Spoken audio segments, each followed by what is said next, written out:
Dear students, अब हमारे BSc part 1 के जो पेपर 1 है उसका यूनिट 1 हम कंटिन्यू कर रहे हैं। और इस लेक्चर में हमने जो करना है वो है हमारे न्यूटन के गति के नियम, तो वो लॉज ऑफ मोशन। इनको हम न्यूटन के लॉज भी जैसे अभी बताया कहते हैं, और उसमें 3 लॉज हैं जो आप 12th क्लास में 11th क्लास में भी पढ़ते आए हैं, लेकिन हम इसको थोड़ा सा अलग ढंग से समझने की कोशिश करेंगे। तो इसमें पहला जो लॉ है वो जड़त्व का नियम है, लॉ ऑफ इनर्शिया। जो प्राइमरी इसके अंदर डेफिनेशन आती है किसी भी चीज़ को परिभाषा करने के लिए जड़त्वीय नियम की, वो है मुक्त कण, फ्री पार्टिकल। तो फ्री पार्टिकल क्या होता है? ऐसा पार्टिकल जो कि किसी भी अन्य किसी कण से या किसी और निकाय से किसी प्रकार का कोई क्रिया या अन्योन्य क्रियाएं नहीं करता हो। So a particle which is not subject to any interaction. लेकिन रियली वास्तविक रूप में ऐसी कोई चीज़ संभव नहीं होती है। There is nothing like a particle not interacting with any other particle. तो इस दुनिया में, इस ब्रह्मांड में, every particle interacts with the rest of the particles in the world in true sense. तो हर कण इस ब्रह्मांड में दूसरे बाकी कणों से जरूर क्रियाएं करता है। अन्योन्य क्रियाएं होती हैं, अपरस्पर भी होती हैं, और रियल मायने में कहें तो फिर हम मुक्त कण किसे कहें? Free particle. तो वो हो सकता है कि या तो जो पूरी तरह विलगित हो, पूरे आइसोलेटेड हो, या ये भी हो सकता है कि वो इस पूरी दुनिया में अकेला पार्टिकल हो, the only particle in the world. ये दोनों ही चीज़ें जो हैं पूरी तरह संभव नहीं है। और लेकिन हम किसी को भी ये कहें कि वो विलगित है या वो दुनिया में अकेला है, तो उसको पहचाने कैसे? कौन कहेगा कि ये अकेला है? तो उसके लिए कम से कम हमें एक प्रेक्षण की ज़रूरत होती है जो ऑब्ज़र्व करेगा कि ये पार्टिकल है भी या नहीं, या वो रेस्ट में है, वो चल रहा है, गतिमान है, या वो विराम अवस्था में है।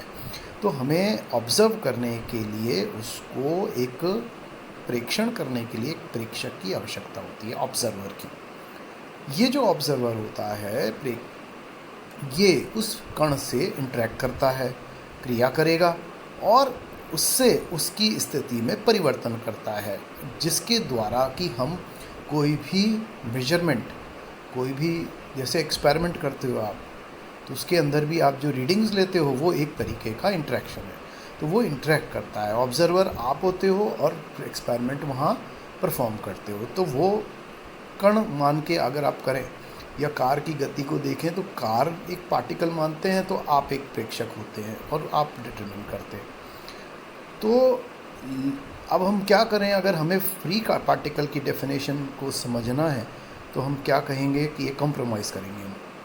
हम कहेंगे कि कुछ पार्टिकल्स ऐसे फ्री हम मान सकते हैं जो कि परस्पर दूरी जो है उनकी वो बहुत ज़्यादा हो, आपस में बहुत इतना ज़्यादा रहे कि उनके बीच में जो इंटरेक्शन है वो करीब करीब नगण्य हो जाए, उनके बीच में जो भी क्रियाएं हैं वो नगण्य हो जाएं।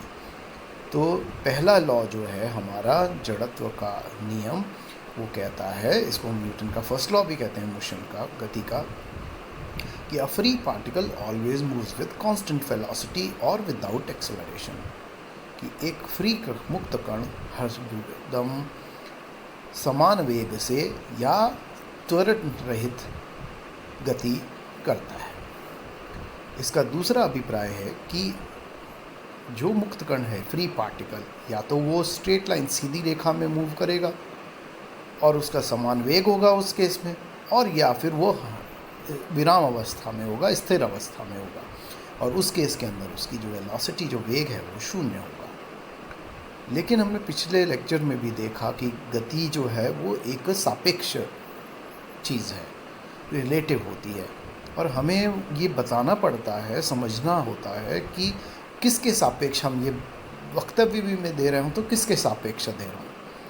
तो रिलेटिव हमारा ऑब्ज़र्वर कौन है? जो वो बताएगा कि जिसके सापेक्ष आप उस मुक्त कण का फ्री पार्टिकल का मोशन लेते हैं।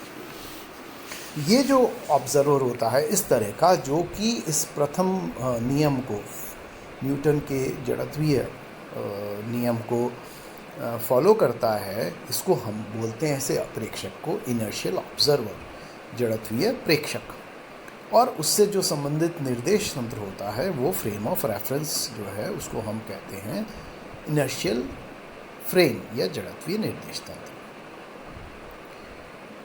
और यहाँ हम ये मान के चलते हैं कि जो भी जड़त्वीय निर्देश तंत्र हैं वो घूर्णी नहीं होंगे, रोटेटिंग नहीं हैं। क्योंकि रोटेटिंग अगर होंगे तो आप उसको देखें कि रोटेशन में लगातार एंगल चेंज होता रहता है और उसकी वजह से उसकी दिशा में हरदम परिवर्तन होता है कण की। और जब भी दिशा में परिवर्तन होता है तो यहाँ पे जो थीटा वाला उसका घटक है त्वरण का, वो उसके अंदर कंट्रीब्यूट करता है और उससे वो लगातार एक त्वरण उत्पन्न होता है जो कि उसकी स्थिति में परिवर्तन करता है। तो कोई भी घूर्णी निर्देश तंत्र जड़त्वीय निर्देश तंत्र नहीं हो सकते। तो इसके हिसाब से पृथ्वी भी एक जड़त्वीय निर्देश तंत्र नहीं होती है। लेकिन जैसा मैंने बताया था, क्योंकि उसकी घूर्णन गति बहुत कम होती है, तो यहाँ पे हम उसको एक जड़त्वीय निर्देश तंत्र के रूप में कर सकते हैं। तो रोटेटिंग में, घूर्णी में कोई भी कण मुक्त रूप अवस्था में नहीं रह सकता। इसका एक बहुत अच्छा एग्जाम्पल है जो हम समझते हैं कि मान लीजिए एक बॉल है गोल, वो एक स्मूथ चिकनी सतह पर रखी हुई है। अब वो वहीं पे रखी रहेगी जब तक कि उसको किसी दूसरे माध्यम से, किसी दूसरे कण के द्वारा या किसी प्रेक्षक के द्वारा भी वो उसको, उसकी वेग को परिवर्तन ना कर दे। तो वो अगर ज़ीरो ही रहना है उसका वेग, तो उसके लिए वो हम ये माने कि सरफेस जो है जिसके ऊपर रखी हुई है, अगर वो विराम अवस्था में है जिसके अंदर वेग उसका शून्य है, तो ये मान के चलेंगे कि वो उसकी साम्यावस्था है किसके साथ, पृथ्वी के साथ, जिसके अंदर की वो बॉल जो है अभी स्थिर अपनी विराम अवस्था में रही है। तो इस केस के अंदर जो क्रिया हो रही है, अन्योन्य क्रिया पृथ्वी और उस बॉल के बीच में, वो एक संतुलित है, जिसकी वजह से जो इंट्रैक्शन है वो दोनों का मान जो है एक दूसरे को बैलेंस करके उसको बॉल को एक मुक्त अवस्था में रख रहा है। तो लेकिन यदि इस बॉल को अगर हम हिट कर दें किसी तरह, जैसा कि बिलियर्ड में होता है रॉड से, तो ये जो है अब जो क्रियाशील हो जाएगी और ऐसे में वो थोड़ा सा वेग प्राप्त करेगा, चेंज होगा उसकी स्थिति में। लेकिन कुछ समय बाद प्रैक्टिकली ये पाया जाता है कि वो वापस मुक्त हो जाती है, क्योंकि वो एक रैखिक गति करती है जिसके अंदर की उसका जो वेग है वो समान रहता है। तो एक अगर नियत मान को वो प्राप्त करती है तो वो एक सरल रेखा में लगातार गतिमान रहती है। तो ये हमारा फर्स्ट जो लॉ है वो उससे, अब इस फर्स्ट लॉ के कुछ जो हैं इसके कॉन्सिक्वेंसेस हैं जिनको हमें समझना होता है। पहली जो परिभाषा इससे निकल के आती है वो होती है लीनियर मोमेंटम, रैखिक संवेग की। रैखिक संवेग के लिए द्रव्यमान एक क्वांटिटी है, मास। अब मास क्या चीज़ है, अगर हम इस फर्स्ट लॉ से समझें तो हम ये कहते हैं कि द्रव्यमान वो चीज़ है जो कि एक कण को दूसरे कण से अंतर स्पष्ट करती है। लेकिन यहाँ पे हम बाद में जब जैसे देखेंगे कि आइंस्टाइन के थियरी ऑफ रिलेटिविटी, सापेक्षता का विशिष्ट सिद्धांत है, जिसके अंदर की जो मास है वो भी स्पीड, वेलोसिटी, वेग के साथ बढ़ता है। तो यहाँ पे जब हम हमारी वेग की जो संख्याएं हैं पृथ्वी पर वो बहुत कम होती हैं, तो अभी हम एक बार जो हमारे पढ़ते हैं न्यूटन के लॉज में, उनके लिए हम ये मान के चलते हैं कि ये जो भी है मास हम ले रहे हैं वो एक विराम द्रव्यमान है, रेस्ट मास है, और इसलिए हम सिर्फ एक मास की बात करते हैं, हम उसको विराम द्रव्यमान को मास ही कहते हैं। तो यहाँ पे रैखिक संवेग है, उसकी जो परिभाषा है वो निकल के ये आती है कि ये प्रोडक्ट होता है मास इंटू वेलोसिटी का, m इंटू वी। तो v जो है वो वेग है, और एक ये दोनों के सदिश हैं, तो p और v की दिशा भी एक ही वही रहेगी। p वेक्टर है, किलोग्राम मीटर सेकंड माइनस की होती है। तो लॉ ऑफ इनर्शिया जो हमने पहले पढ़ा, अब उसको हम मॉडिफाई कर सकते हैं इस जड़त्वीय नियम को, और अब हम ये कहेंगे कि अगर संवेग के रूप में उसको व्यक्त करना है प्रथम नियम को, तो हम कहेंगे कि a free particle always moves in with constant momentum, means एक मुक्त कण हमेशा सदैव समान वेग से गति करता है। अब संवेग हमने कर लिया, तो हमारे लिए एक बहुत ही इम्पॉर्टेंट प्रिंसिपल है, नियम है फिज़िक्स में, जिसको कंजर्वेशन ऑफ मोमेंटम कहते हैं। तो संवेग के संरक्षण का नियम, इसको समझने के लिए मान लीजिए अब हमारे जो प्रेक्षक है वो एक कण की जगह दो कणों के एक ऐसा निकाय है जो कि विलगित है इस पूरे ब्रह्मांड में, और वो उन दोनों कणों को अन्योन्य क्रियाएं करते हुए देख रहा है।